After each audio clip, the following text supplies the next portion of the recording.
I've played in New Jersey, Ohio, California, well, almost all the states.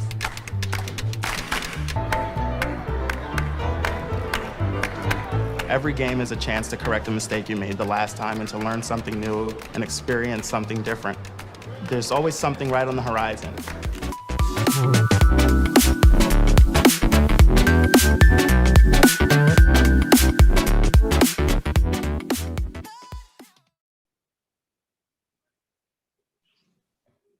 Should we start playing?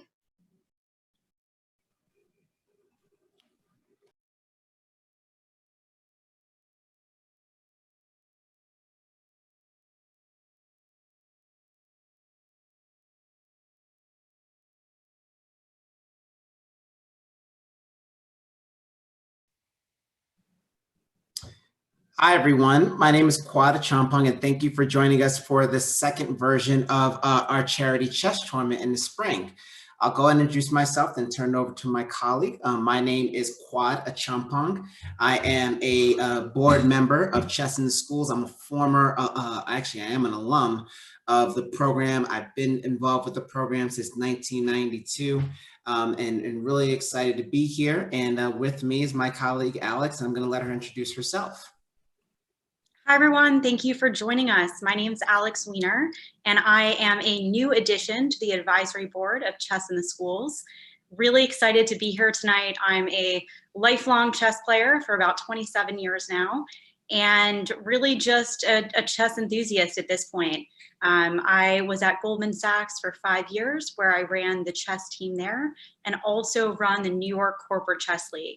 But really excited to be here tonight with all of our Chess in the School supporters and excited for our second annual Spring Charity Chess event. Thanks, Alex. And, you know, wanted to take a quick moment to introduce Chess in the Schools.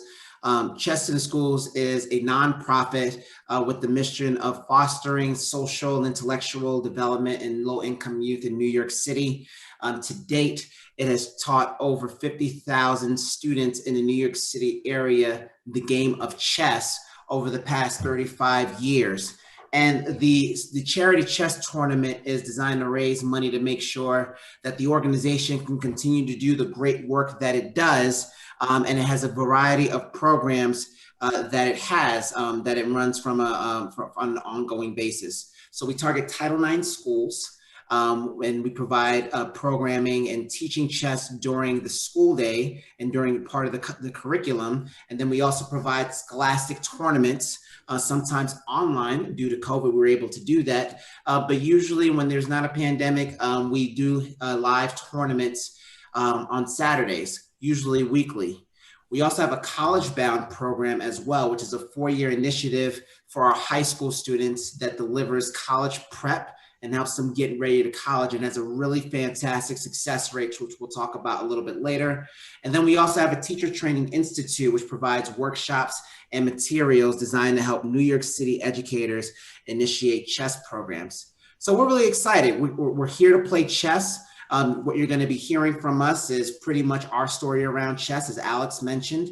We're also going to be interviewing some of the grandmasters that we have here. We have some amazing chess players that will be playing you guys today. We also have some Chess in the Schools alums who will also be here. And maybe we can talk a little bit about the GMs here. I don't know if, Alex, you wanted to talk a little bit about what IMs and GMs we have faced today.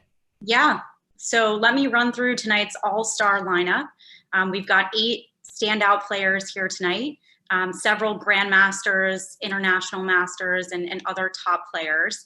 So just to run through the list, we've got GM Pascal Charbonneau. His FIDE rating is over 2,500, and he is a Canadian grandmaster, very impressive, who's won 2 Canadian chess championships. He's also represented Canada in 5 chess Olympiads. And so he's really a lifelong player and a top player, to say the least. Our next player tonight is GM Irina Krush, who has a FIDE rating of over 2,400. And many of you who know chess know her as an 8-time US women's champion, as well as, you know, she's been a player since she was 6 years old, winning her first tournament, and then at 14, becoming the youngest US women's champion. Our next Grandmaster competitor tonight is Grandmaster Daniel Naroditsky, with a rating of over 2,600. He's been a published chess author since the age of 14, making him the youngest ever. And he's one of the top blitz, bullet, and ultra bullet players in the world. And you know, he at age 11 became the youngest player to win the Northern California K-12 championships, among a whole list of other titles. Our next player tonight is GM Andrew Tang, with a FIDE rating of well over 2,500. Many of you may know him as a popular streamer known online for his bullet and hyper bullet play, and even sometimes playing blindfolded, which is extremely impressive. I believe last year he joined an esports team, Cloud9, and he has, you know, been a real big Twitch streamer over the past year. So he became an IM at age 14 and a Grandmaster at age 18. Our fifth Grandmaster is Hans Nieman, with a FIDE rating of over 2,500 as well. Additionally, he is a popular Twitch streamer and one of the top 100 junior players. He actually just received his Grandmaster title, I believe, very recently, and he is still, I believe, just age 17. Our next player is IM Carissa Yip, one of my favorites on the roster tonight. She has a FIDE rating of over 2,400 and is the youngest female international master in US history. At age 9, she became the youngest ever to reach the title of expert. And then she later broke the record for the youngest female to achieve the title of national master at age 11. Alex, let's pause really quickly and softly announce the start of games. They'll be staggered, so get ready to start, everyone. Sorry, Alex, just wanted to put that out there. No worries at all. I would just add that Carissa Yip, you know, I watched her play. I played her, I think, 7 years ago. She beat me pretty handedly, and I expect her to do well tonight. Our last two players, we have IM Christopher Yu, who also is above 2,400. He was the youngest international master in American history at the age of 9, and at age 12 became the youngest international master globally. I believe he's still just 14 years old, so extremely impressive. Impressive. And our last player tonight, player number 8, Adewumi, who many of you may know. He's been featured in a number of recent articles. His USCF rating, I believe, just peaked above 2,200, and he is only 10 years old. Wow. So really very impressive, and I know a lot of folks wanted to play him tonight. Yeah, I was excited to see that I got paired with him because, you know, I feel like I've known him for a very long time because I've been looking at his articles. Tani, just tell me really quickly, is Sean Martinez your coach as well? He was before, but like he's my mentor for now. Okay, nice. So Sean Martinez is actually a former Chess in the Schools student as well. He's an alum, so we were happy to see that connection when Tani got started. But obviously, you know, Tani's probably beating him pretty consistently now. Yeah, really impressive. And Quad, I know you said the games got started. What game do we have up first? It looks like we've actually got Tani playing. Well, let me go ahead and request remote control so we can go ahead. So what we're going to be doing today is we're going to be hopping in and out of games, providing commentary, sharing with folks what's going on, and commenting from that perspective. And then also I wanted to take a pause really quickly and say this is a charity fundraiser.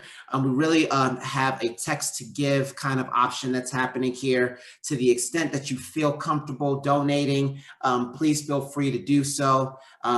Every dollar actually goes to the organization, and it's a really great opportunity to support and become part of the Chess in the Schools family. So yeah. I've got this. I've got control now, so let's go. And Todd, I would just add that for those who don't know, in order to text to give, you can text chess to 44-321 to make a donation. And as Quad said, any amount is really appreciated. Every dollar goes a long way. Crucial. So let's go over to Pascal Charbonneau. He is playing Andy Lerner. For those who don't know, Andy Lerner is also a lifelong chess player. He was really big in the New York chess scene in the 80s, winning numerous scholastic events. We actually learned about Andy Lerner, no pun intended over there, through the first chess charity challenge where he played and was so moved by the mission that he actually joined the board. So this is one of the hot games to watch as well, just because, I think there'll be an opportunity to see some fireworks here. So maybe talk to us, Alex. What do you see going on here? What do you think, who do you think has the advantage at this moment? Yeah, I'd also add, I believe Andy is a Chess in the Schools board member, if I'm not incorrect. And so we're expecting a good game. I'm just pulling up the screen. All right, so still in the opening here. It looks like, and we should say, I believe all of our challengers are playing the black pieces, and all of our grandmaster or international master or special guests are on the white pieces. So as we see, Pascal's playing white here. So far looks pretty good. He's grabbed the center and is developing his pieces. And Andy is playing pretty solidly as well so far too, challenging the center with the C5 pawn and also developing pieces as well. It looks like so far material's even and it's off to a good start. Thanks. I am trying to, maybe you want to panel into another game, maybe see what game Tanya is going.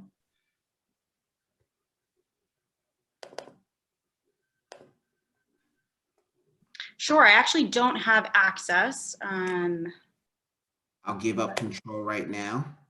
Yep.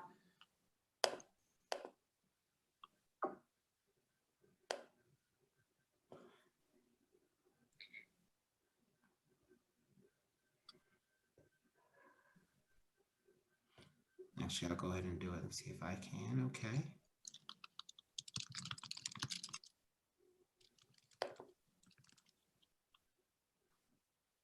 Great, thanks so much. So I guess while we're waiting to pull up the next game, wanted to talk a little bit about why chess, right? Why has chess impacted all of our lives so much, and why do we think the game is so great, particularly to teach to youth? So, I mean, I'd say just personally, any of us who've played chess have seen the benefits, really firsthand, and probably have a story to tell about how it's affected all aspects of their lives, both personally and professionally. And really simply put, we believe here at Chess in the Schools that chess changes lives and can be the ultimate equalizer, regardless of age or anything like that. I know personally I've played folks age 5 up to age 95, and I think lost to people in both of those age groups. So, chess really can teach you how to learn from your mistakes, rational thinking, pattern recognition, all of those things that are important to development and broader development too, including, communication skills, self-confidence, all of those things that we really think are important.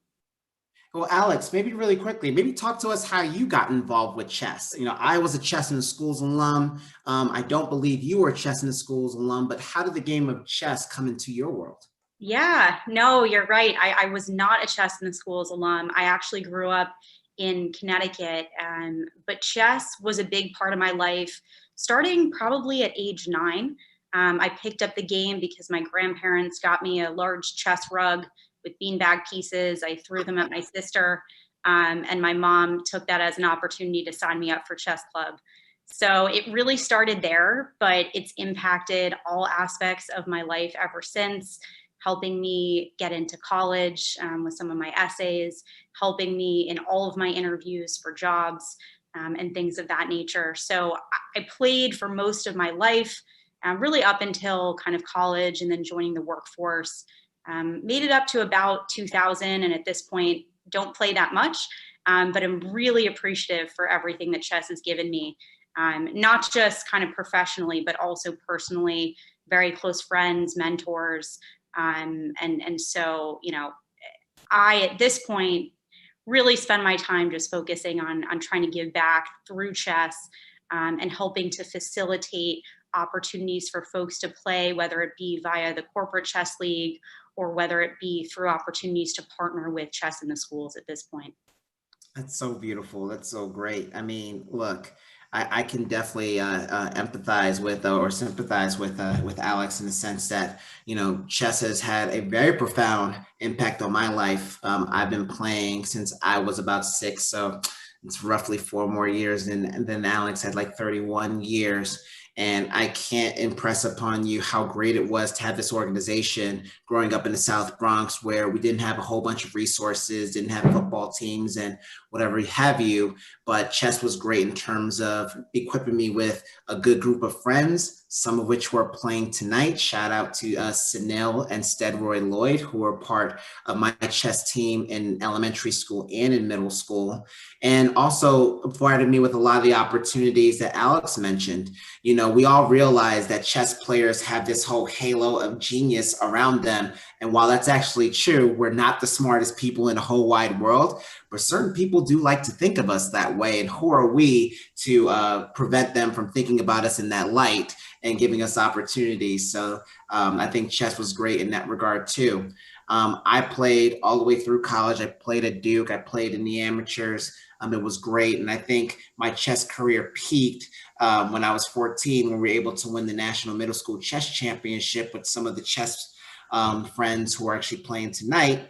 And we actually went to Moscow, Russia to represent the United States in the World Youth Games. So being able to travel outside of neighborhoods to state championships, national championships, being at one point, we had the youngest chess master ever in the United States in Justice Williams.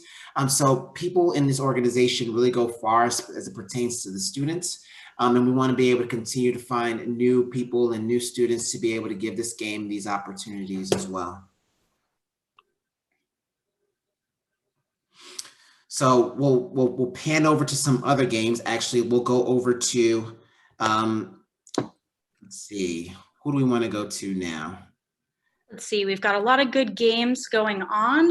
I believe I can switch to some other games. We've got Naroditsky playing in quite a few interesting games.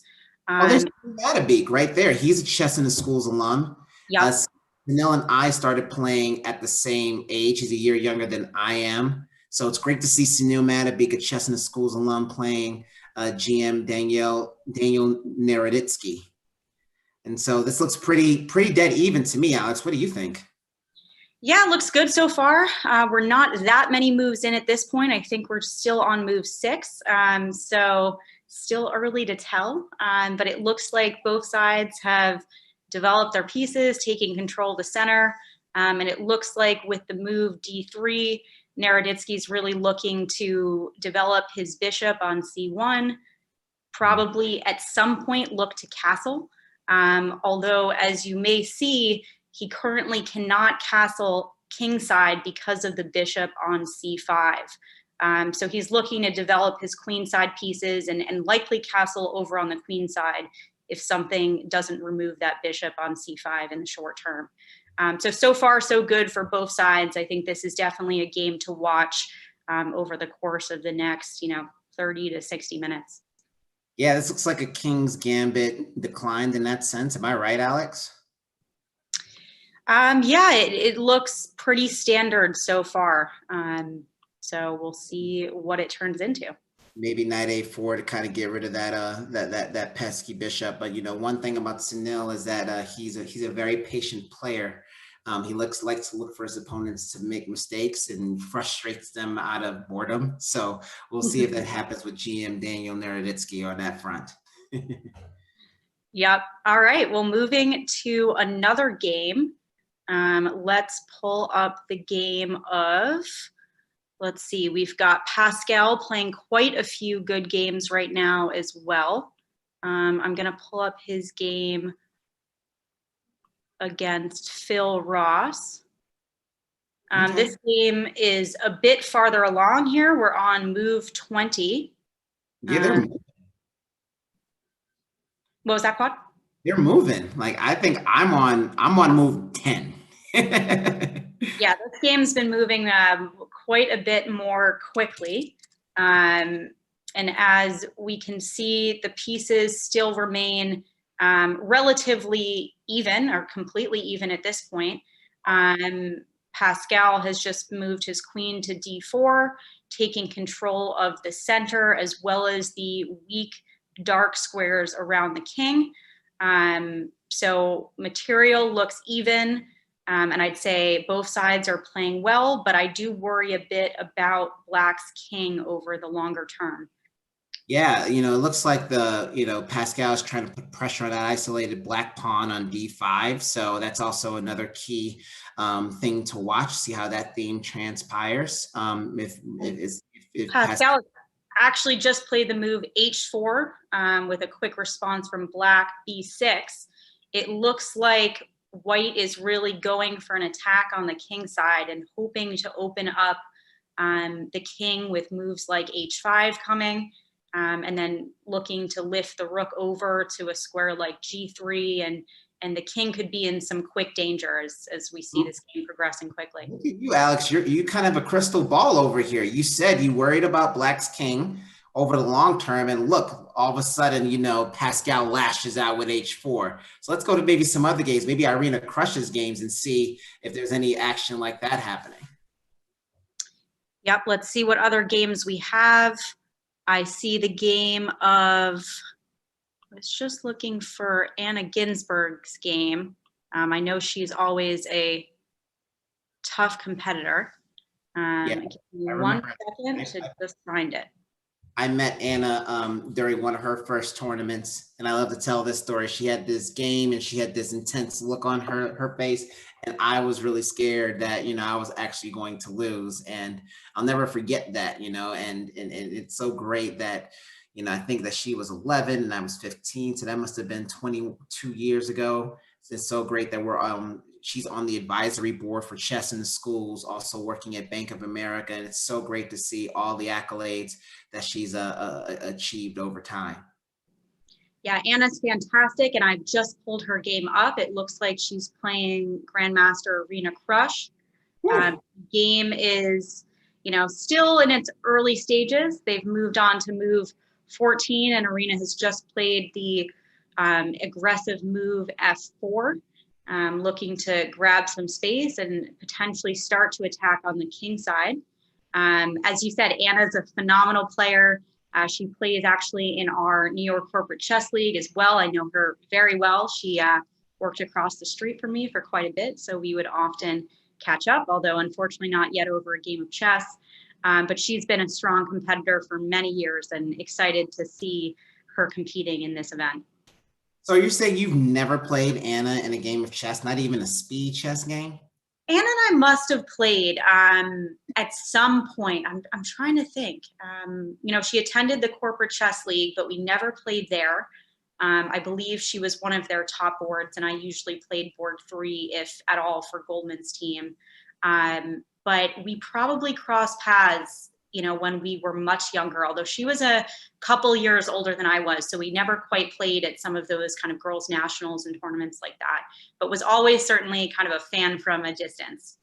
Sounds like we need to get that on the calendar. I think that also would be a pay-per-view event. Yeah, we'll see. I think I'm a bit rusty, but I'll practice up for that one. Speaking All right. Wanted to re-highlight the text to give number. I don't know if we can type that in the chat, but wanted to keep them going. We've got these games going so far. It seems like no one's on the ropes so far, but really wanted to highlight that in the spirit of people who have just joined us. We do have this text to give a number. I don't have it right now. Oh, here we go. There we go. It's if you text chess to the number 44321. There will be some instructions prompted at that moment. Please give how you feel. And if you don't feel like give anyway. All right, so taking us to another game. I'm just going to scroll. Let's see what looks good. All right. Okay, we haven't seen a game by Andrew Tang yet, so let's see. We've got an exciting one here. Looks like Andrew's on the attack. This game has developed quite a bit, and it looks like Andrew has just taken on f7 with his rook. If we go back a move, just give me 1 second. All right, gonna see how this one developed. So Andrew started to move his pieces to the center, attack the queen. Black, Stephen went to trade rooks. And now Andrew has played the move rook takes f7, which appears to be a bit of a tactic. It looks possibly at first glance that white has given up a rook because we see that it's defended by both the queen on e7 and the king on g8. But it looks like if the queen were to have taken, which they declined to do on f7, there was this exciting move, bishop e6, which would have pinned the queen to the king. So black has opted, Stephen has opted to play queen c5 instead. And just wanted to note that we just got a donation from Mike Paces. So wanted to say a big thank you. Remember that we have the opportunity to still donate. As Quad said, text chess to 44321. We will be thanking everyone who has donated throughout the night, as well as the numerous supporters who supported us long ahead of this evening's event. So a big thank you to Mike.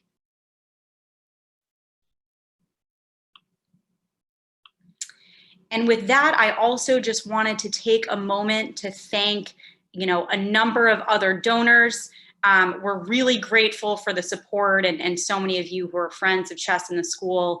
A special thank you to those who supported Chess in the School's high school students enrolled in the College Bound program, who gave them the opportunity to actually play in tonight's event.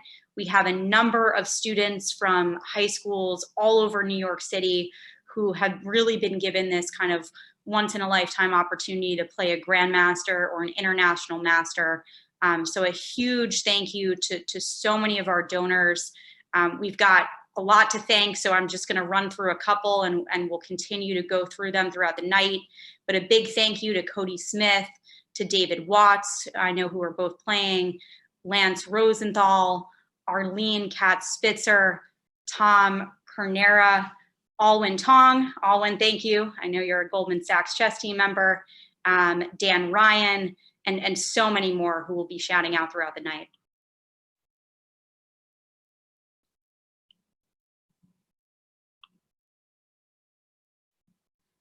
Looks like Quad is playing his game.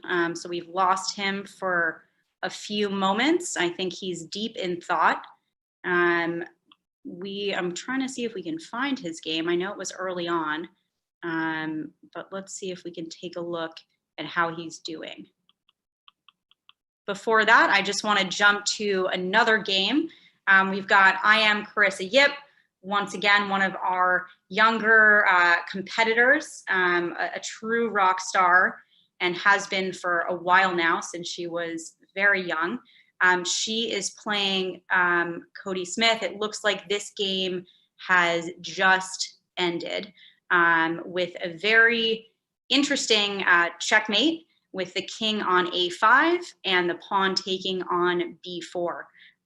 It's not often we get to see checkmate on the board, so it's really great. Unfortunate for Cody, but exciting to see such a beautiful checkmate.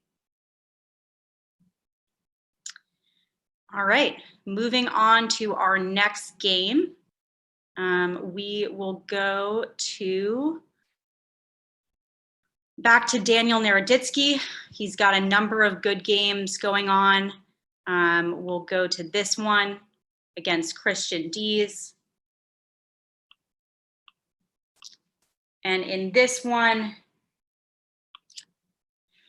we see that, you know, we're a bit later in the game here. Daniel has just played his knight to d6, looking to attack the rook on f7 and cause some threats. He's also attacking the bishop on b7, which is fortunately defended by the queen on d5 for now. But definitely starting to cause some pressure. Christian's opted to move his rook back to f8 so that the knight could not take it on f7. And Daniel's coming in here, moving his queen to c7 and starting to cause some problems from Christian, who is still hanging in there though, with a lot of play left to go. Okay, I'm back in business after some technical difficulties. Alex, so sorry to leave you hanging out there, but your co-host is back. Glad to have you back. All right. Well, we were just going over a few games. Daniel Naroditsky, who's been playing Christian D's, but we'd love to switch over to Debbie Eastburn, Chess in the School CEO, to talk about Chess in the School's impact, all that they do, and really why we're here tonight. Well, hi, everybody. Can you hear me? Can you see me? We can hear you and we can see you. Okay. Do you see my background? I do. It's a lot of chess trophies. It's a lot of chess trophies. So none of these are my trophies. I did not win a single one of these. But what I wanted you all to see was a photograph from a live in-person chess tournament that we did back in the Bronx about 1.5 years ago. And, you know, for those of you who are chess players, I hope you had the chance to win a chess trophy. I'm sure you can recall the thrill when you won your first game and maybe if you won a trophy. And what Chess in the Schools brings to kids is they do get a chance to compete and potentially to win. But what they really gain is all of those incredible thinking skills that Alex and Quad have already talked about. And so they learn these skills that you all already have. So they learn to solve lots of problems sequentially and think ahead and think strategically and to focus and concentrate. And they learn to lose with dignity and win with grace. They gain resilience, that important, you know, that buzzword grit. Chess players have grit. And we want that for all of our kids. And Chess in the Schools, you know, our mission is to bring that education and experience to kids that need these opportunities more than any other kids, those kids from low-income communities that need that enrichment, that are hungry and thirsty for challenge and opportunity. And our kids learn, they love it. Our instructors are amazing. We offer these free chess tournaments. Imagine, like if you guys ever played in a chess tournament, like Alex, how much did it cost to enter a chess tournament? Yeah, no, I'm glad you brought that up, Debbie, because it can be a lot, you know. It can be a lot. It can be a lot. To play chess, and what Chess in the Schools offers by allowing students here in New York to come and play at these events for free it's life-changing. I mean, I got to go to the all-girls tournament a couple of years ago, and I was just blown away. There were hundreds of young girls there competing, enjoying themselves, winning, losing, but just being there, being in that atmosphere was an unbelievable experience. That's what we love. That's what we love. And so Alex got to see it live and in person. Yes, our tournaments bring together 400, 600 kids on a Saturday in their free time. And they are all devoted to learning and getting better and competing and maybe winning a trophy and maybe winning a medal, but always learning. And so that's what we bring to our students. And that's what we'd like to bring to more students. And all of the donors who've helped us all along be successful, thank you so much. Our board members, thank you so much. Our advisory board members, Alex is one of them. Pascal Charbonneau is an advisory board member. We're so grateful for all that you do to help us be successful, because what you're doing helps these kids be successful. And Debbie, just one quick question for you. Can you talk about what is so important about the Chess in the Schools approach, beyond just offering chess education, which is great in itself, right? Getting better at chess is amazing, but there's so much more that Chess in the Schools does, right? Teaching beyond just chess, and really life lessons. So I'd love, to hear from you, your thoughts on all of that. Well, what I think you're referring to is our College Bound program. And that's our program for kids who are chess players. They don't have to be amazing chess players. Many of them are amazing chess players.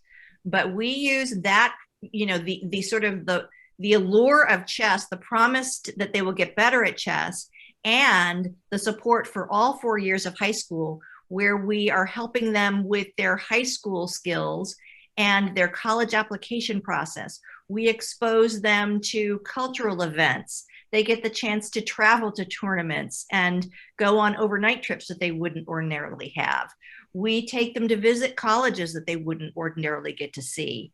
And they form a community of kids, sort of a peer group outside of their school, outside of their neighborhood. And it becomes their friends and an additional sort of family. And those mentorships and peer relationships, and of course chess, and of course the college preparation, enable them to succeed. And like 100% of our kids graduate on time from high school. And believe it or not, we've been having this program for many years. We have a 96% rate of college matriculation. That is exceptionally high. Mm-hmm.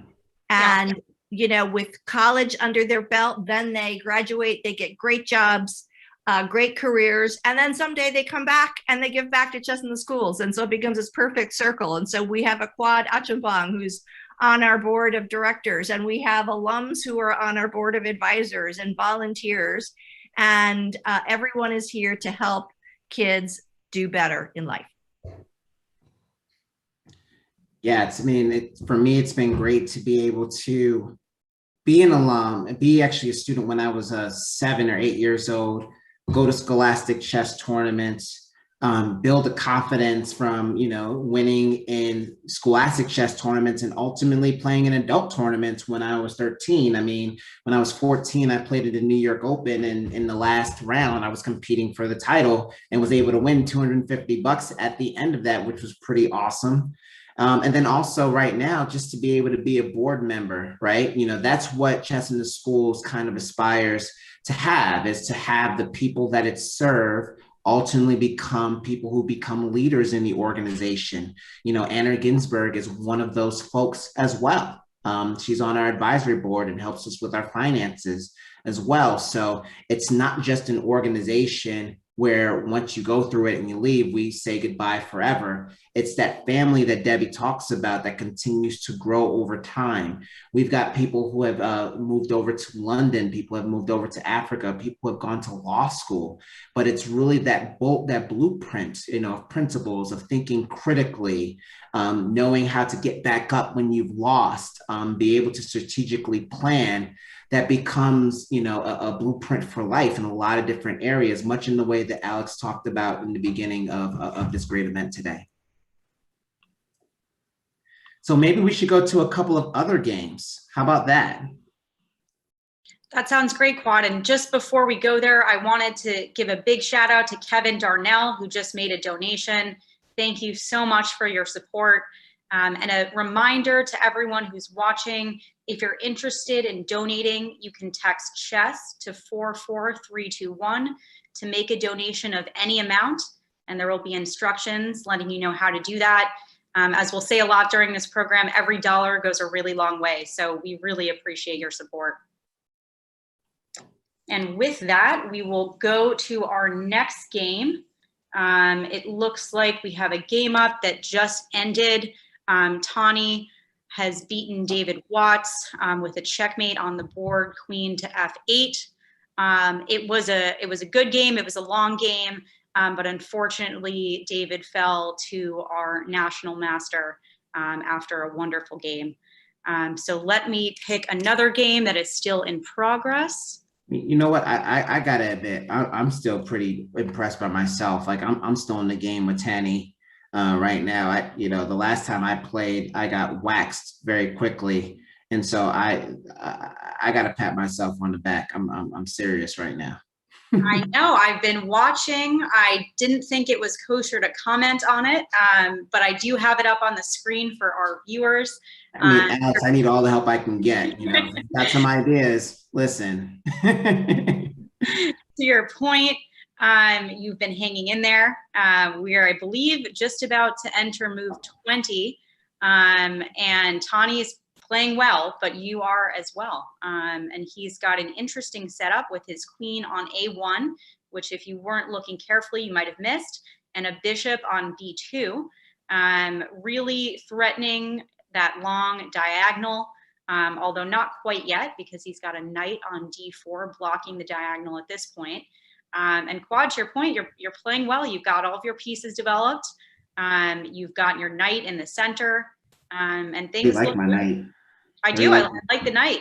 I hope it stays there. I like the knight. I hope it stays there too. See, the challenge of commenting on these games is that, like, I don't want to piss or anger Tanny off anymore because I think he's taking it easy on me. But when the spotlight's on, he might turn on the gas. So we'll see what happens. Yep, we will see what happens. We'll keep a close eye on that game. All right, let's see what else we've got going on. A lot of games still in progress. We've got this game, Carissa Yip versus Chris Flowers. This game has gone all the way to the end game. Most of our games are still in the middle game, but as we can see, all we've got left are pawns and a couple of kings. And Carissa is playing very well. She's managed to be up a pawn in this end game. And it looks pretty good for her. I'm not gonna lie, but I can tell that Chris is hanging in there and playing very well.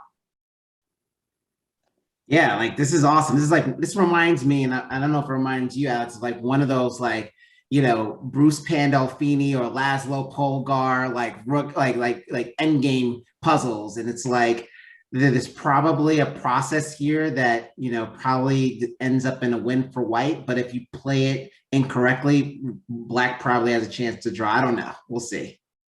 Yeah, I'm not gonna lie, my end game theory is pretty weak right now. I've got a couple of weeks off, and I actually was thinking about dusting off Dvoretsky's end game manual, but we'll see if that happens. Had I might have better thoughts on exactly, how many moves it probably takes to win this. But it looks like Carissa's in the driver's seat here. With correct play, she should definitely win this one. But Chris is playing well, clearly to have fought this hard into this end game, just down one pawn. So yeah, let's check on Andy Lerner when we have a moment. How's his game going? Yep, I am just scrolling to Andy's game now. Let me get there. He is playing Pascal, as we saw at the beginning of this stream. This game is progressing nicely. I would say that we're really in a middle game here. Andy's just put his queen on G7. Looks like he may start to try and go for an attack on the king side. We see that there are opposite side castling going on here. So white has the king on the king side, black has the king on the queen side. And usually what that means is that there's a lot of fighting play to be had, and black will probably start to pawn storm in a few moments here. Yeah, I don't know if 60-30 was good time control odds for Pascal, because Andy is an above average chess player, but GM skills are GM skills, and he should be able to knock this one out, but we'll see. But maybe we'll go over to one of Irina Krush's games, and check on Chess in the School's board president, Mark Mayer. Yep, I'm just pulling that one up as well. It looks like Mark actually lost this one, just ended a few moments ago. I'll show the last couple moves. As we know, Irina's a very strong player. And and Mark played a hard-fought game here, but she was just able over the course of the middle game to attack the king, as we see, bringing her pieces over, creating some weaknesses around the king, and then finishing off the game with a checkmate here. First queen to h5. The king has only one move to g8, and now the queen comes to h7 with the checkmate here. So a hard-fought game, but one that Irina was able to win after just about 25 moves here. And we'll go over to Anna Ginsberg's game. We talked about her earlier, a strong player. She is still fighting this one, also playing GM Irina Krush. In this case, it looks like material is just about even. We've got a rook and it looks like a pawn. No, not a rook and a pawn, but a pawn that's pinned, and it looks like a potentially about to be lost on g5 for Anna's piece. So I would also note here that, you know, Anna's done a good job developing her bishops, but unfortunately it looks like her rook and her knight are still standing on a8 and b8. So, you know, looks like they maybe haven't moved at all this game, or if they did, they moved back to where they started. And unfortunately, those pieces not being in the game may ultimately cost her if she isn't able to develop them quickly. Yeah, more to find later on. It seems like this still continues to be pretty intense. But I think we had one of our special guests actually just complete his game. I think it was Siobhan that just finished. Can we go to his game? Who was he playing, as a matter of fact? Let's see if we can screen over to the left, scroll up or down, and see if we can find Siobhan's game. Yep, let me just find it. Pascal. Oh, he was playing Pascal. Okay, great. I'm going to get there. All right. I don't see that he was playing Pascal. Just give me 1 second.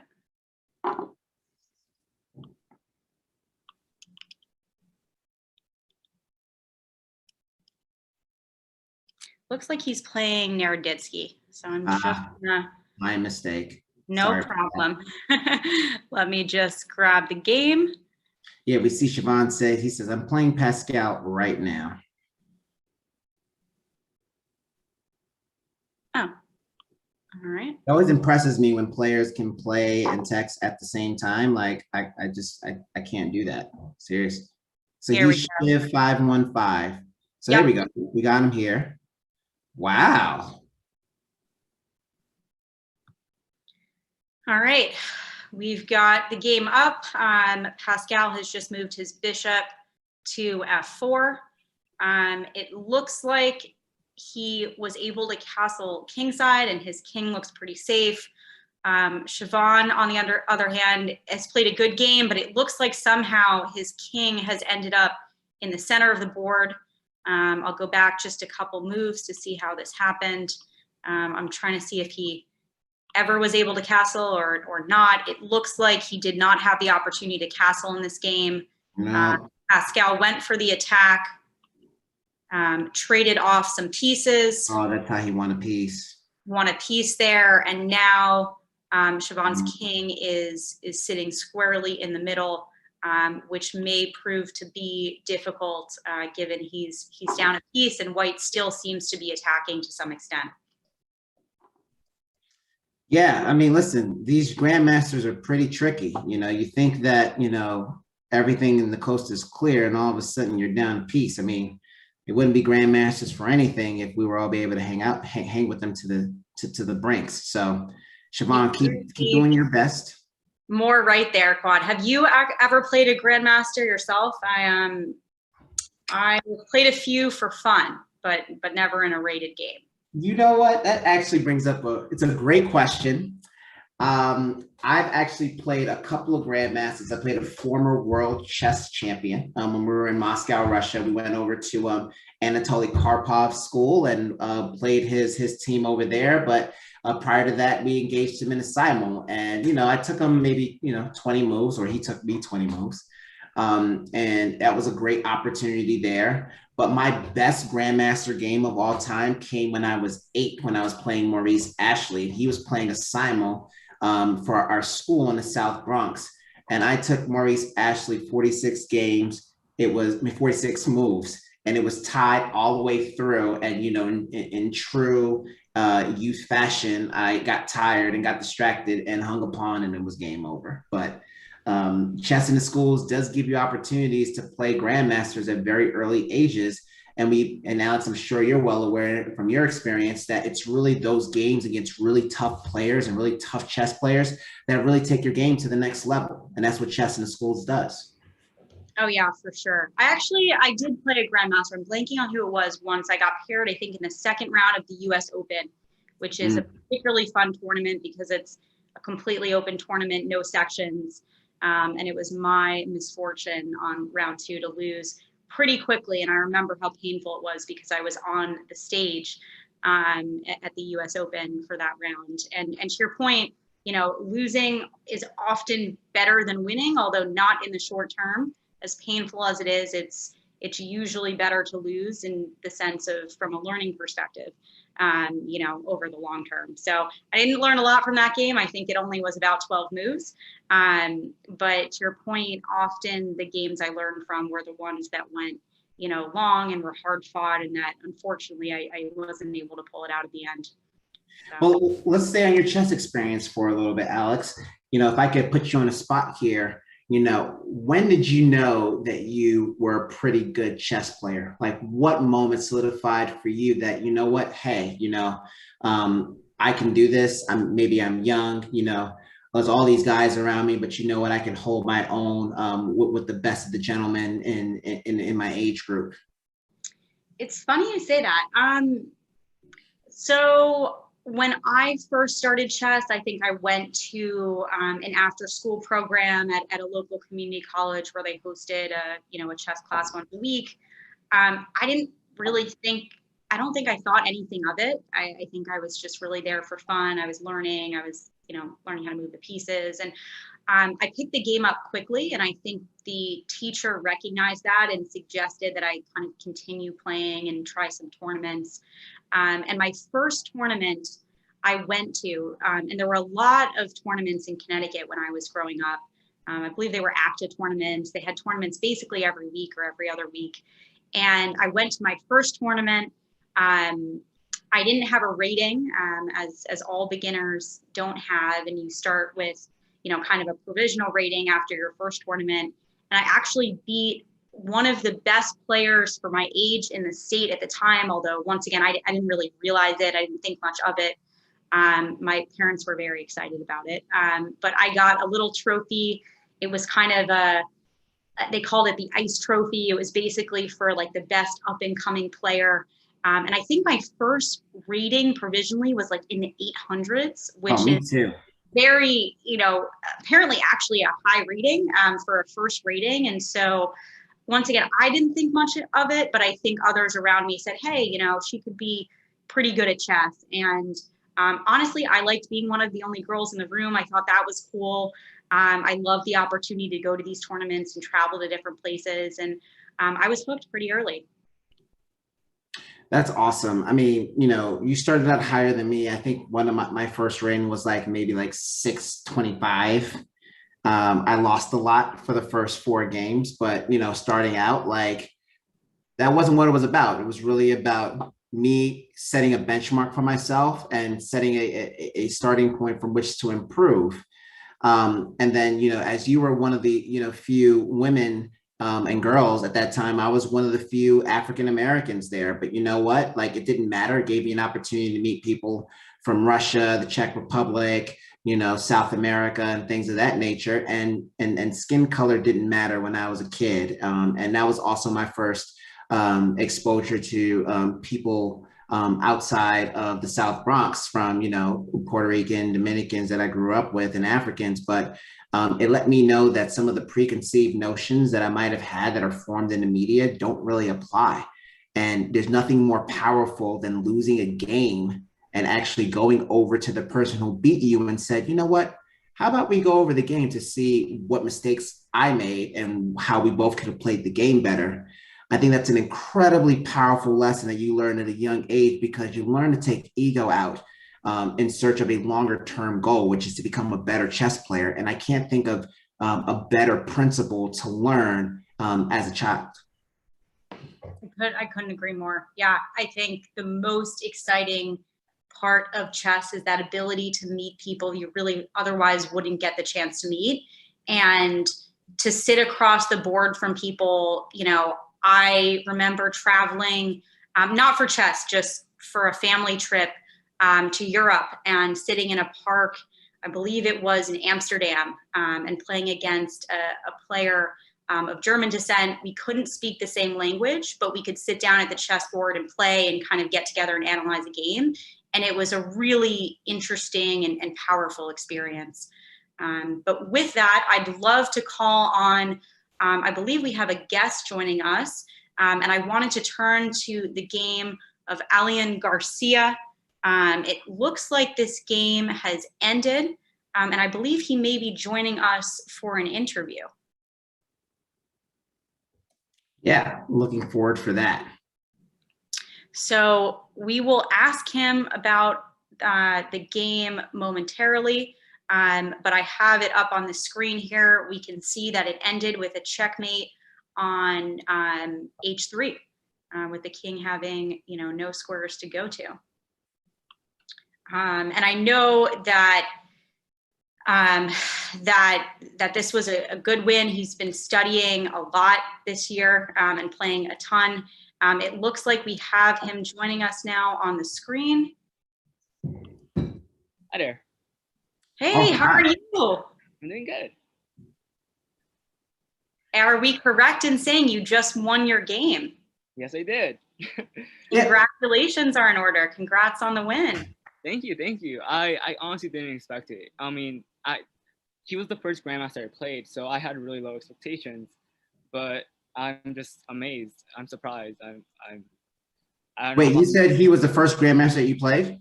Yes, yeah, first one. Yeah, so talk to us about it. Like, what do you think you did that helped you prevail in the game? That's amazing. So at first, it was definitely overwhelming because I feel like I was just getting outplayed from the very start. I feel like my opening game was just awful in a way. I mean, it didn't seem so bad, but it did seem bad enough. I felt like, you know, he definitely had the advantage most of the game. But then I saw a mate, and I just went for it. And honestly, this isn't telling of his true strength, but nonetheless, I'm honored to at least play him and, you know, win. I just went for like a cheat mate and I got it. Yeah, why don't we take a look at the game if you don't mind? I'd love to walk through it and get your thoughts on, you know, what you were thinking at different moments throughout the game, where you felt good, where maybe you didn't feel so good. So I'll take us quickly through the opening here. Looks like we had d4 and you opted for knight f6. I'd love to hear, I'm just going to scroll a couple moves in, you know, about this opening that you play. Is this one you play often? Is this one you've been kind of preparing or studying? Yeah, so for the past couple of years, I've actually played a different black opening. But ever since Chess in Schools gave me a premium Chessable account, I started playing this new opening. I started experimenting with my openings because I never really had the chance to experiment before. But given, you know, that they gave me like this free resource, I was like stoked. I used the resource to its fullest. I, for like a good period of time, was the #1 chess player on the website for like my community, right? And I just used every single moment I could to play on that chess website. And that really honed my chess skills, my chess openings, my chess endgames, and my chess tactics. And this was kind of an accumulation of what happened, but I've been kind of lax because of, you know, APs and stuff. So my opening wasn't really the best. And you can see that in the next couple of moves. I'm just going to take us through the next couple. We see some basic development here. You decide to fianchetto your bishop. We see a trade here on c3. And then some more development up until castling. So let me know if you want me to keep going or if this is a good place to pause. No, keep going. Okay, great. And feel free to jump in with anything you were thinking.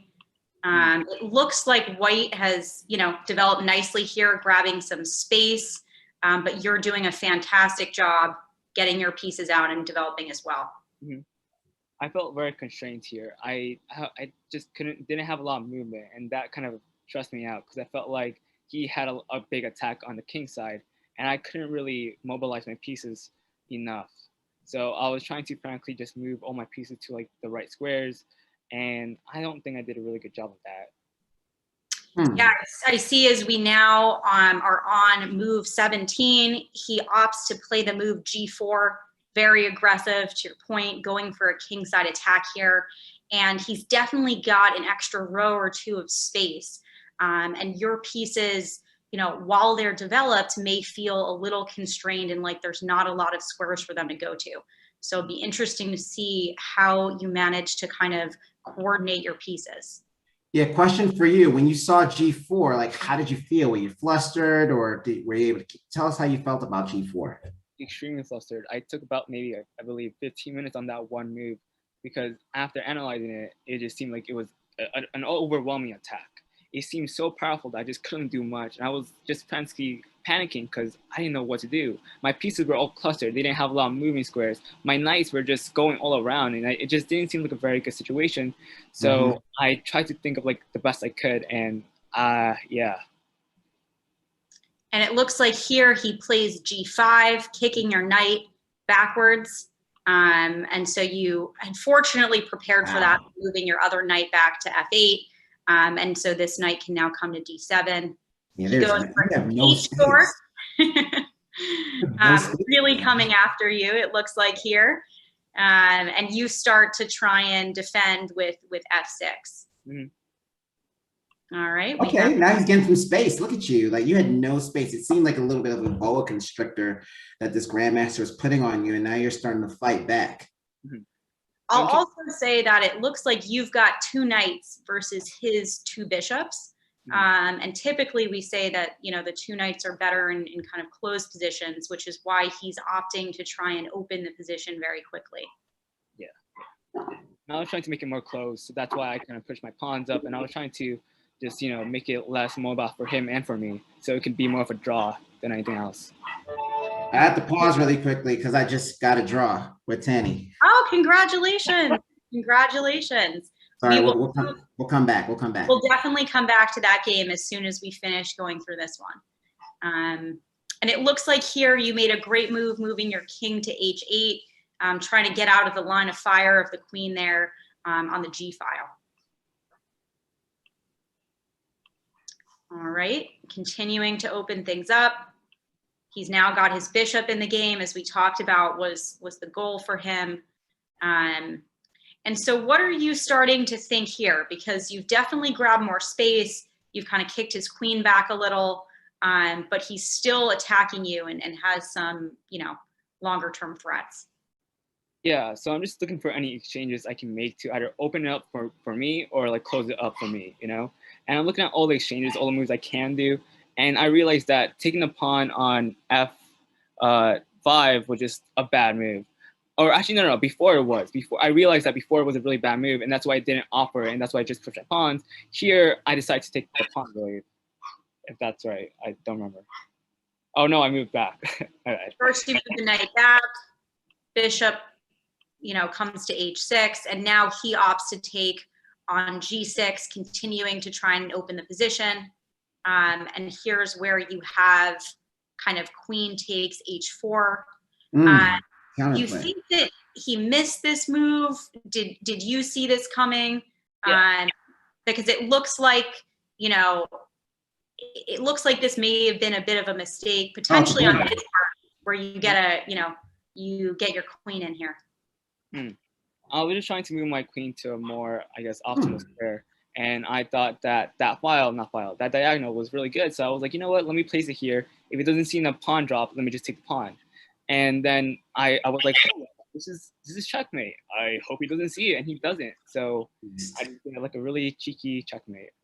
Yep, I'm gonna just go back a couple moves for those who missed it. But we had, a multiple move combination here.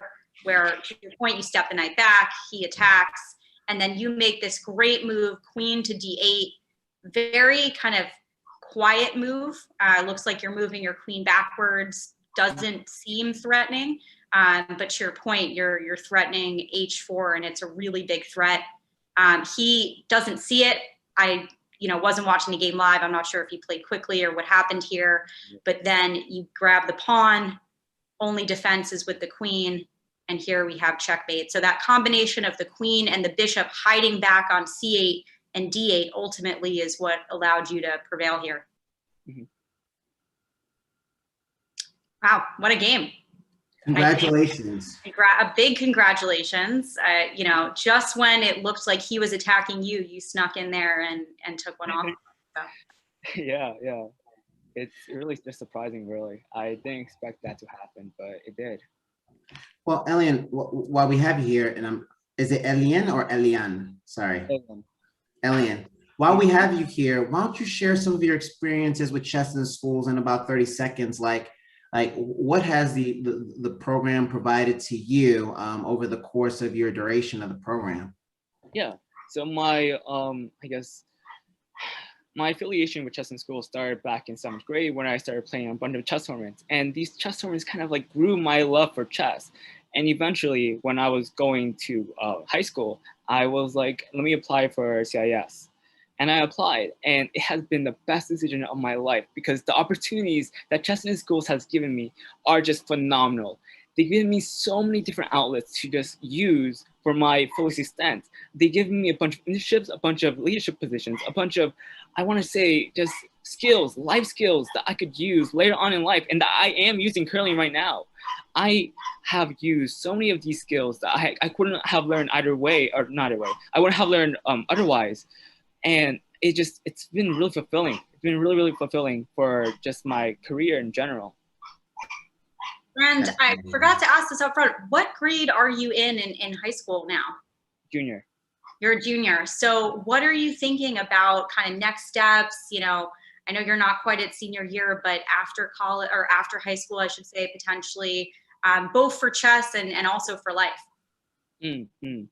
So I'm definitely planning to go on to college because I plan on pursuing a scientific field. I'm not too sure which one exactly. I'm thinking more on biomedical engineering, but I'm still, it's still up in the air.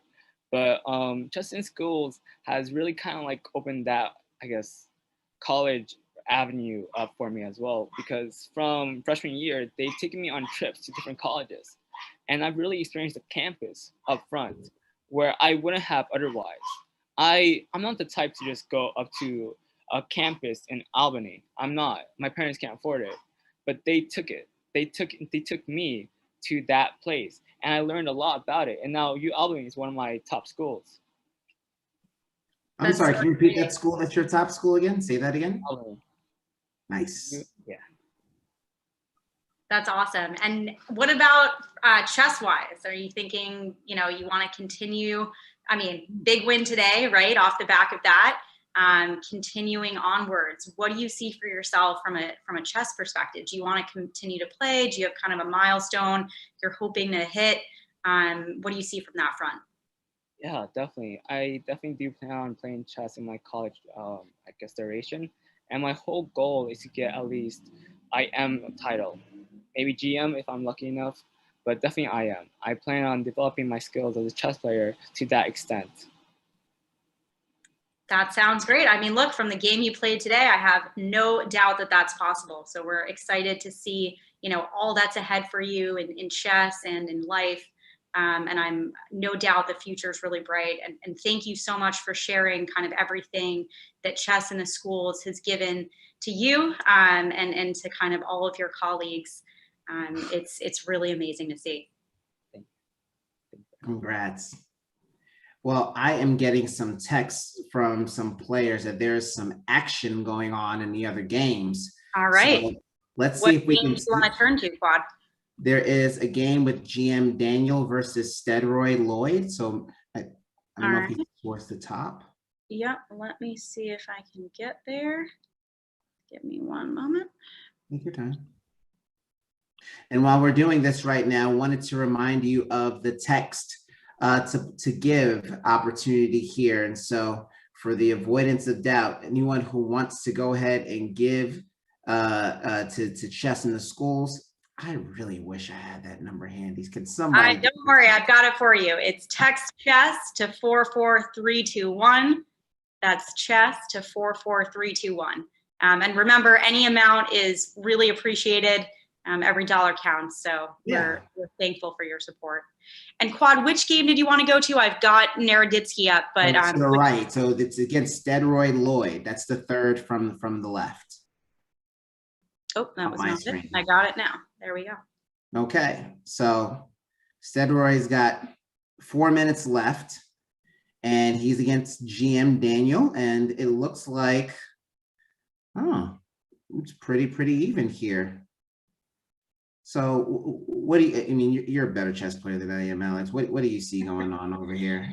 I don't know about that, but all right, let's see what we've got. So Black Kings looks like he's out and exposed.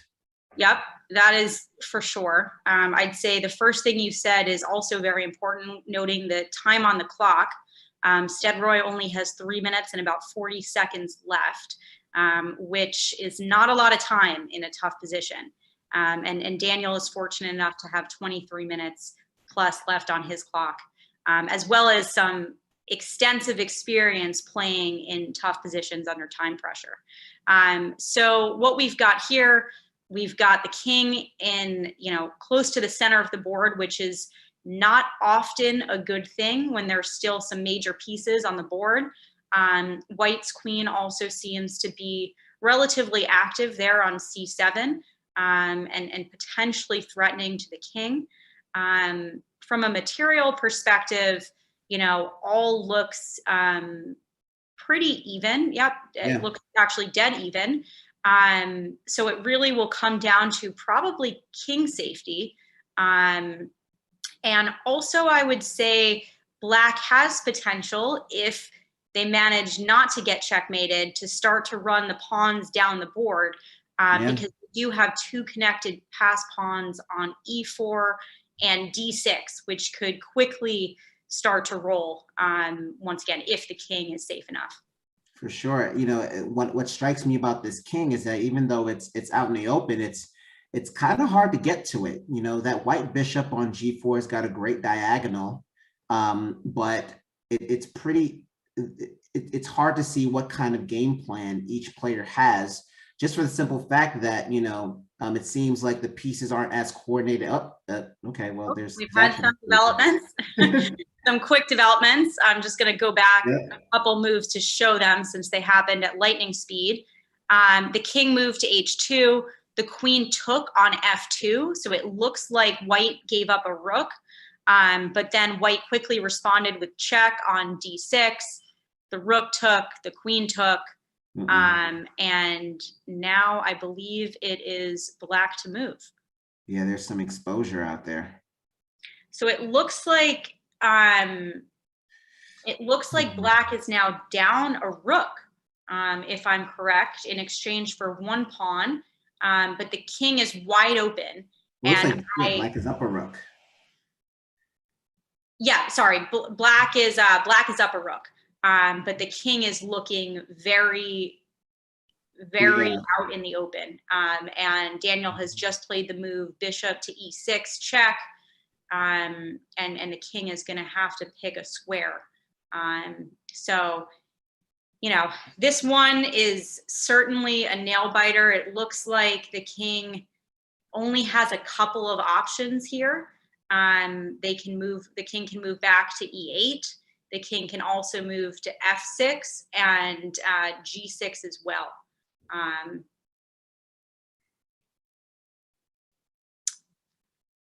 All right, so we're still waiting for Steadroy to move here. I think he's thinking. Yeah, time is running out for him. Yep, time's running out. He's also thinking through his three options. It looks like he's opted for king to f6, to which Naroditsky's quickly played the move bishop g8, which is a discovery check. He moved the bishop, but in actuality, the queen was checking the king. We've had some more quick moves, and checkmate is on the board.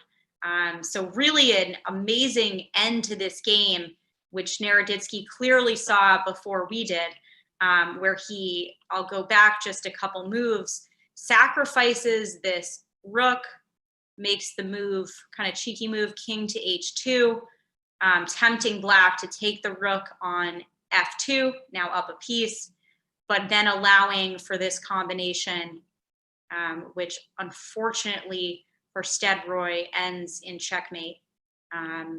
And Naroditsky blitzed this out, so it's pretty clear that he knew from the start that this was going to be good for him. So, all right. Well, this game is unfortunately over, but was certainly a good one. Was one of our longer games, lasting well over 30 moves. Let us see who else is still playing. We've got a number of games still in progress. We've got this game still going on. Grandmaster Pascal Charbonneau is playing Andy Lerner. We've come to this game a couple of times because it's been one of the best ones so far. The game is still in the middle game. It looks like we're in the mid-30s in terms of the move count. And Andy has just opted to move his king back to b7, which looks to be a bit safer than a6, where it just came from. So this game still remains very close from what I can quickly tell. Material-wise, it looks like we are, let's see. Looks like white is up one pawn, although I will say he has double pawns on the c file, and things appear to be a bit more closed up. So as we talked about before, the double bishops versus the two knights, tend to be slightly worse in closed positions, but also Andy's knights appear to be a bit stuck. For example, his knight on a5 doesn't really have many squares, and his knight on h7 right now isn't doing a lot in terms of really helping to attack. So this game is still going. Honestly, expect this one to go for quite a while, given the position is closed, the material's even, and there's not a quick break per se, although it looks like Andy's going for one on the queen side. Alex, do you remember the term a knight on a rim is dim? Yes, I do remember that term. I still repeat it to myself during my games. So it does look, to your point, like the knights could be better positioned, but we've had a few interesting moves. Andy decided to sacrifice a pawn on b5 to push the pawn on c4. I think the goal here was to gain more space, was to push the bishop back, but a pawn is a pawn. And now he has the opportunity to, play a4 and protect the pawn on b5. There's also potential to get the bishop more actively in the game through a4 and to try and come in kind of for the back. But we'll see what happens here. I'm a bit more curious as to why he did that. But Andy's a strong player, and so we'll see what happens. We will see what happens. Yeah, we'll keep an eye on this one. I'm gonna just scroll through and see what other games we have. In the meantime, I just wanted to remind everyone that we still are able to receive donations. You can text chess to 44321 to make a donation of any amount at any time throughout the program. Every dollar really counts. So, we're extremely appreciative to all who've given so far. Okay. I hear there's more action in Daniel's games with Sunil Madabik. Yep, I'm just scrolling there. Let's see what we've got. Here we go, right there. Oh, it looks like that one actually just ended as you were speaking in a draw. Oh. If I'm not mistaken. Yep, we see it now on the board. It says draw next to their names. Interested to see what happened here. Yeah, let's go back a little bit and see, because it looks optically that Black Sunil Madabik should have won. It does look that way. It looks like he opted for a a repetition instead of playing for the win. But I'm just going to go back to see what happened here, because it looks like he was able to win some material. And it looks like he had a queen for a rook for quite a while. Okay, so here we still see the queens on the board. It looks like Sunil played a very aggressive game. His king still stands in the center, but is surprisingly safe, at least at this point. And he has opted to attack on the queen side. His pawn made it all the way to c2. And in this sequence, it looks like at some point he loses his queen. All right, so here Black is attacking checkmate with the move bishop to d5. As you can see on a2, the queen can take with mate. White has pushed the pawn to make sure that doesn't happen. And Black has made the great move rook to e4, attacking the queen. And it looks like in this case, White actually has to give the queen up for the rook, because if not, the Black rook can take the rook on e1 if the queen moves anywhere. The White rook will take back, and the pawn that currently is stuck on c2 will be able to promote to c1 with that rook on c8 still defending it. So in this case, this is what happened. White had to give up the queen for the rook. As we continue to move through the game, White does its best to defend, trades off some pieces. We've got a queen for a rook and a knight. Ultimately, continues to open the position, wins the knight, and now is clearly up material, but then opts to just give a perpetual instead of going for the win here, which it should have been. So this game has ended in a draw, despite, I believe, Black to be winning in this position. Maybe he was worried about the passed pawn. I don't know. Yeah, no, that's true. I mean, I think though the king can come over and stop it in time. Right. The queen can start to pick up some more pawns, and then the pawns will just run. So, I mean, I think theoretically this position's winning for Black, although we've all been there when we are beating a much stronger opponent or a much higher rated opponent, I should say, and opt to take a draw over a win because we're a bit worried about the potential of a loss. I have certainly done that many times. Fair point. But maybe would love to interview some of our strong players, and maybe start with Tani. As we mentioned earlier on, like Tani's got a phenomenal story. Would love to bring Tani online, and just would love to learn a little bit more about you, Tani. It's like, talk to us about how you learned the game, where you're from. You know, you've gotten a lot of coverage of late. What do you think attracts you to the game of chess, and what powers your desire to be as strong of a chess player as possible? So I came from Nigeria, and I'm in America right now. How I got into chess was before my mentor, but former coach, Sean Martinez, he used to come to our third grade class and teach us like little lectures for like 10, 20 minutes. And then I picked up the game from there, and I just keep playing ever since. I don't know if something like really sparked interest in chess, but it's just a fascinating game, and it's a beautiful game. So that's how it started, and that's how I'll keep going. So I have one question for you, and it's a non-chess related question.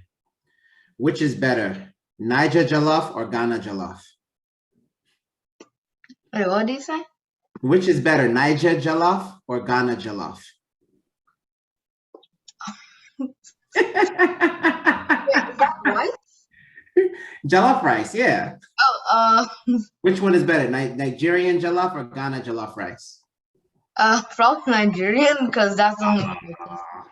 I'm from Ghana, so yeah, I have to say Ghana jollof, but. Oh, but that's the only one I've tasted, so I don't really know. Okay, so we have to get together. We have to take you for some Ghana jollof sometime in the Bronx. We'll show you who's boss. Okay, well, great. Thank you very much for participating. you know, one of the things, I know you're in middle school or about to start middle school, but wanted to put on your horizon is College Bound program that we have here. It's a high school program that helps students get into chess, get into universities as well. And we've helped a lot of kids get scholarships to chess colleges and also to go to prestigious colleges as well in Ivy Leagues and in that occasion. So wanted to put that on your horizon and your radar for maybe 3 to 4 years now. Keep us in mind as you continue to support us so that we can support you down the line. Yeah, thank you. All right, well, thank you very much. I don't know if Shiv is here. Siobhan wanted to talk to him a little bit about his advisory board membership and, you know, one of the reasons why he chose to join, because he wasn't immediately a Chess in the Schools alum, but we call him Chess in the Schools adjacent in that regard, just because he's been so close to the organization, has benefited from playing in our tournaments. But if we can get him on the screen to talk about his experience with chess and why he joined the advisory board, I think that would be awesome. Wait, is one of my opponents Siobhan? Was he? No, my opponent said Maureen 497. I don't know if he was one of your opponents, but we're going to pan away from our interview with you and try to bring him on for a couple of comments similar to what we did for you.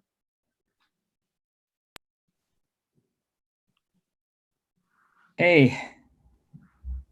Siobhan, Sorry, how are you? I just resigned. I was able to extend my life a little bit longer against Pascal, but he's an incredible player. So that was a good game. That's probably the hardest game of chess I've played in like 15 years, if not more.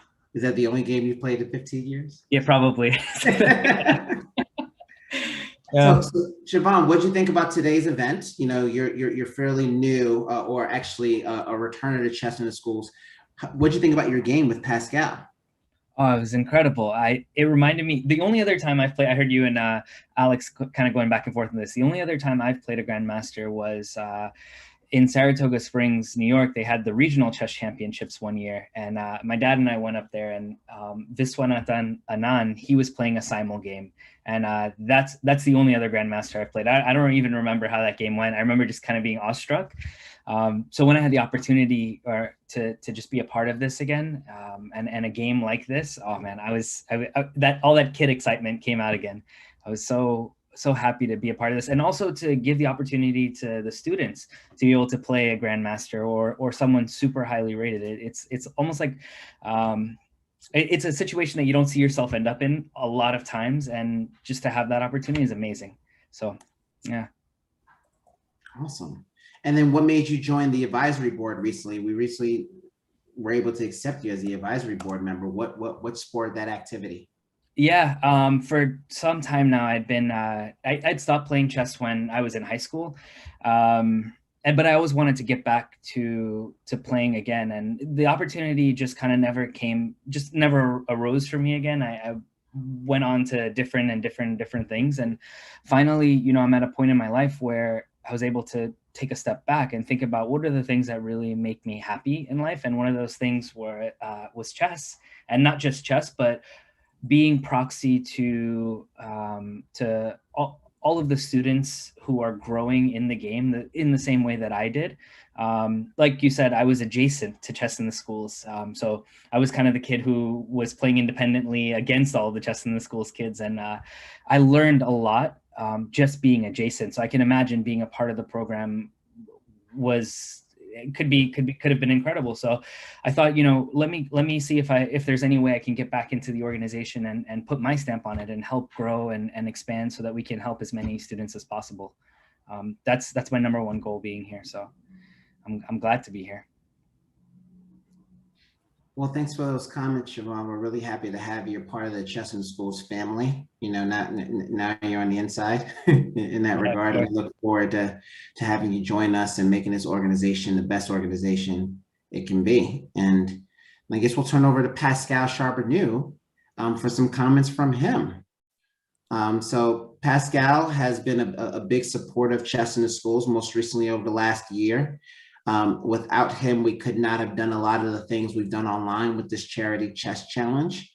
So we're pleased to have him back with us for the Spring Charity Chess Tournament, Chess Challenge. And maybe you could talk to us about your perceptions of your games today to start. Hey, Quad. Well, yeah, first of all, happy to be here, be involved with this event. A little bit more from a distance this time around than I was the last time we did it. But I had some interesting games. I played some good players. I think I was playing Phil Ross. One of the games, it was a tough, definitely a tough opponent. And it was actually one of the first games that ended, even though I think it was, pretty well played game. I was pretty happy with one little tactic I played on move 26 there. I don't know if you're able to pull that up, but it was a nice little one. And so I was happy with that game. Then it kind of got into an end game where I was up a pawn. But yeah, so here I take this pawn, and the idea being that if he captures back the bishop on g6, I have this rook g3 pinning the queen.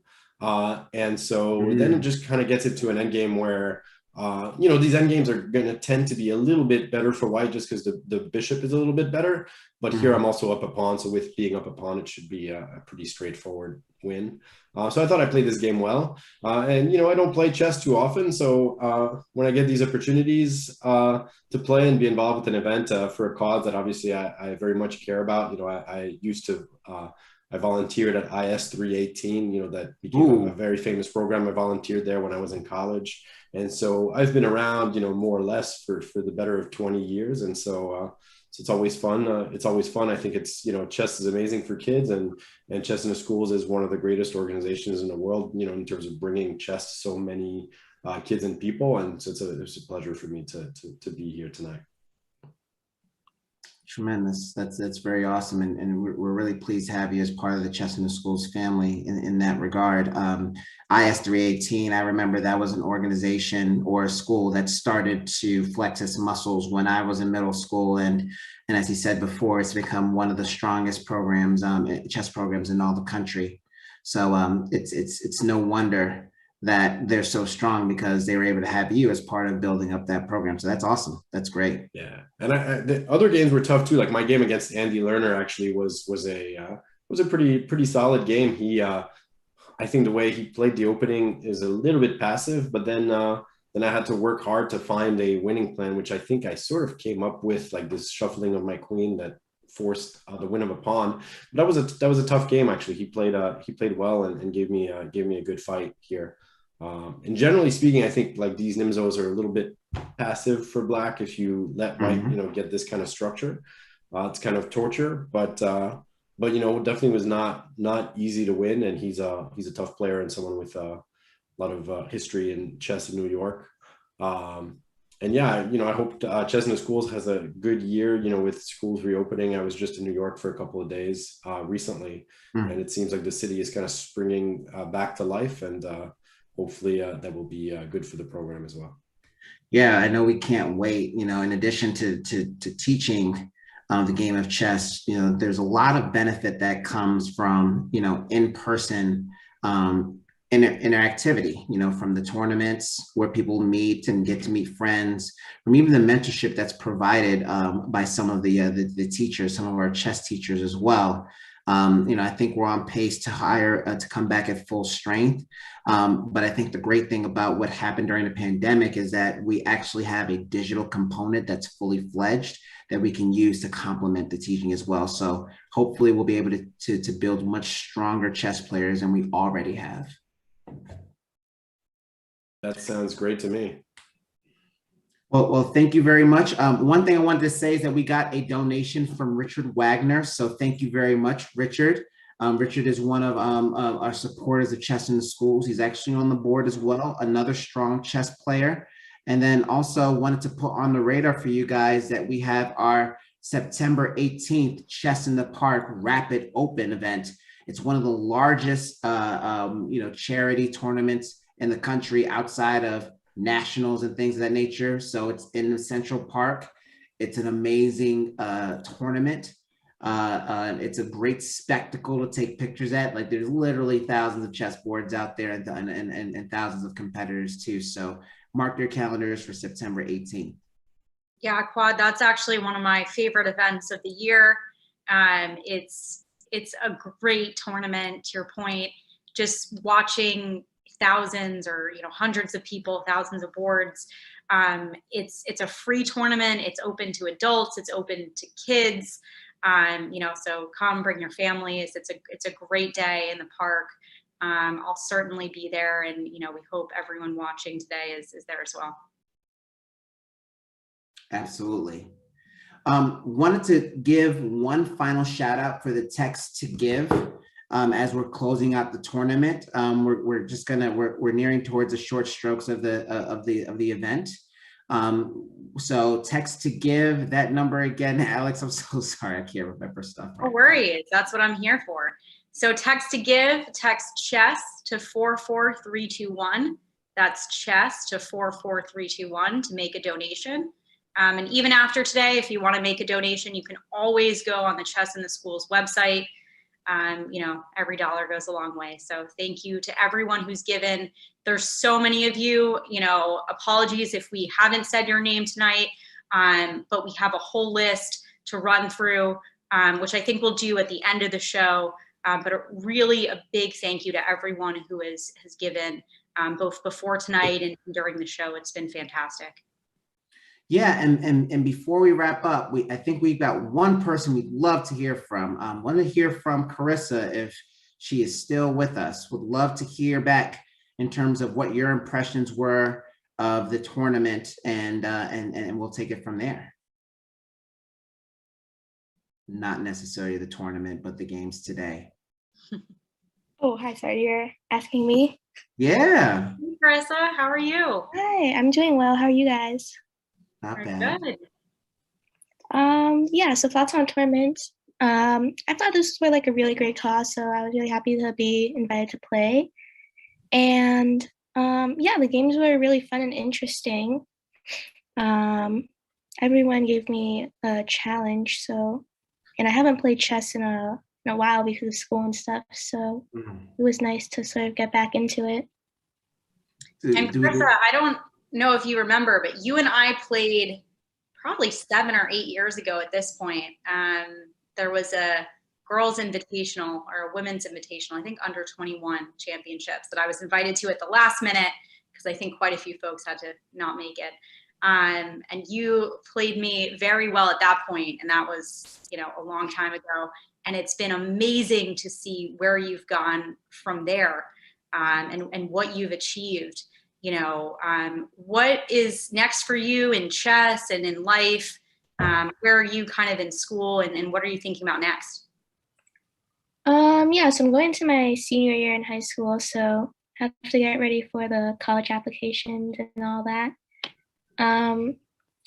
And before that, though, this summer I'll be playing like a lot of chess tournaments. Hopefully, I'll be able to make some rating games, and we'll see how it goes. I'm playing in like the Women's World Cup. Wow. In July-ish. So yeah, that's like my major tournament of the year. And is that going to be held in person, or is that still online at this point? Yeah, it's gonna be in person in Sochi. So wow, that is amazing. I can't even. Sochi? Where's Sochi? I'm sorry. Sorry, what? You said where would it be? Sochi in like Russia. If my geography isn't wrong. Yep. Yes. That's great. And I guess, where is your favorite place you've gotten to go because of chess? We've been talking on this stream about the many benefits that chess gives. And, I think one of them for some of us has been the ability to get to go to some interesting places and just play people we otherwise would have never gotten a chance to meet. So you have a favorite, place you've been, or a tournament or memory from kind of all of your different tournaments? Yeah, I would say like probably my favorite place I've been to was Greece, which I went to during like the 2015 World Youth. I was like 11, 12-ish then. And at the time I was really into like Greek mythology and stuff. So it was really exciting for my 11-year-old self. And I think it's just like such a cool place to visit in general. So yeah. Yeah, that's amazing. It's certainly top of my list as soon as people are able to do some more traveling again. So that's fantastic. Well, great. And I see I'm able to pull up some of your games. Were there any that really stood out today? I wasn't able to check what the game score came down to on all of them, but were there any that gave you kind of particular trouble? It looks like you had 4 wins and potentially 1 draw, if I'm not mistaken, against Katrina Wong, who I know is a good player as well. Yeah, she's really great. This was like a very interesting game, I think. Yep, I'll start it from the top, and you can just take me through it a little bit. I'll move kind of quickly, but please do stop if there's any moment in particular where you were. Yeah, go ahead. You can. Let me think. When was like the critical moment? Maybe on like move 16-ish. Yep.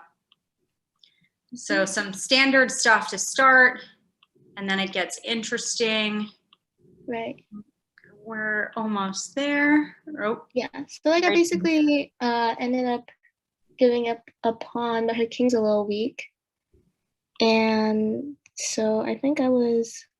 I like tried some tactics and stuff like here, f6, knight takes d4. The idea that like if you take the bishop, then queen takes e6, right?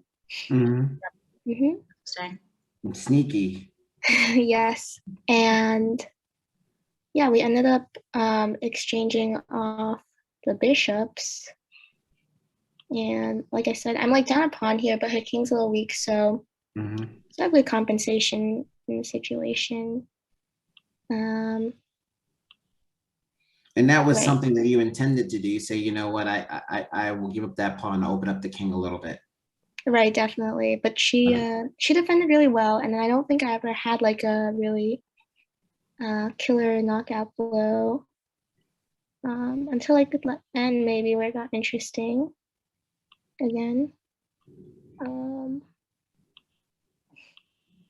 Yeah, here.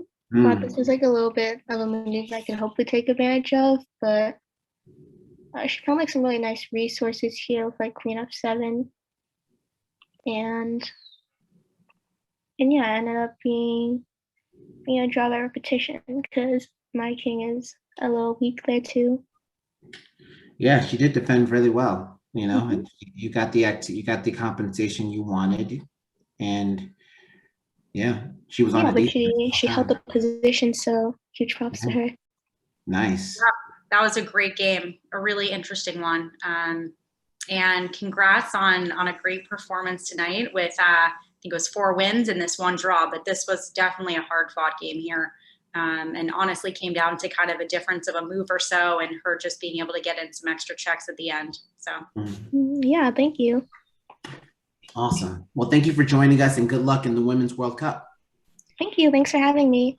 Bye. Thanks. Bye. So we do have a final thank you video that we wanted to roll out, but before we end, I wanted to give a special thank you to my illustrious co-host, Alex Weiner. I think we did a good job, hopefully getting everybody involved, and I think your commentary on the games was truly excellent. So I wanted to, sing your praises before we ended. Oh, well, thank you. Thank you for having me. I know I had some big shoes to fill because I think Jen Shahadi did this last year, but this was really a pleasure. It was great to be with you all. Some great fighting chess tonight. And thank you again to everyone who donated. I know we have, to your point, a video to play, but can't thank everyone enough for joining us and for competing and for donating.